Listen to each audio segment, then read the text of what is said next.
L'info écho avec Capital.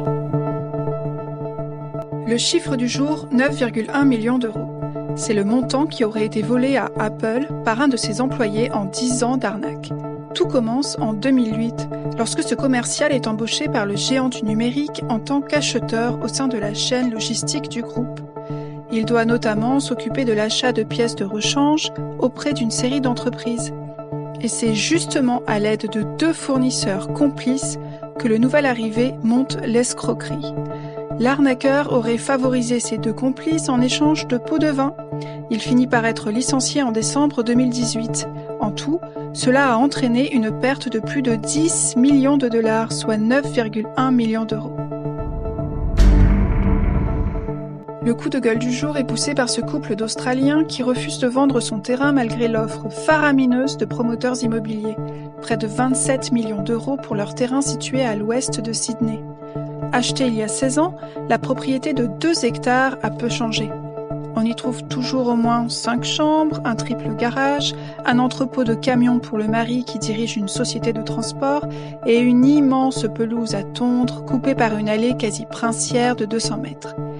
Mais il y a 16 ans, la propriété, construite dans le style du château de Windsor, était entourée de champs. Désormais, les terrains agricoles ont été remplacés par des centaines de maisons neuves. Tous les voisins ont vendu, sauf eux. Leur terrain vaudrait aujourd'hui 27 millions d'euros.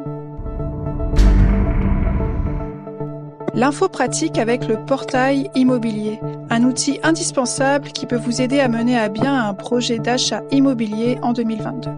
9 recherches sur 10 démarrent sur Internet et particulièrement sur ces portails qui trustent le haut des résultats sur les moteurs de recherche. C'est également sur ces sites web souvent gratuits que vous trouverez le plus grand volume d'annonces immobilières. Alors comment cela fonctionne-t-il ? Vous avez la possibilité de filtrer des centaines de milliers d'annonces en fonction de différents critères, comme la localisation, le type et la surface du logement et le prix d'achat. Vous pouvez ensuite compléter le portrait robot de votre logement idéal avec les équipements qui vous semblent indispensables, comme un jardin, un parking, une cave, la présence d'un ascenseur, d'une piscine ou d'une cheminée. Le portail immobilier est un allié indispensable quand on a un projet d'achat. Et on termine par ce projet d'installation d'un terminal flottant d'importation de gaz naturel liquéfié, le GNL, dans le port du Havre, qui serait à l'étude. Depuis le début de la guerre en Ukraine, les Européens tentent de trouver des solutions pour se passer du gaz russe. Ce projet pourrait en faire partie. En France, il existe 4 terminaux terrestres d'importation de GNL. À quoi servent-ils ?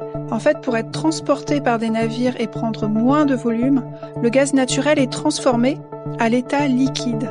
À l'arrivée, il est regazéifié pour être injecté dans le réseau de transport de gaz national où il peut être transporté par camion-citerne vers des sites industriels.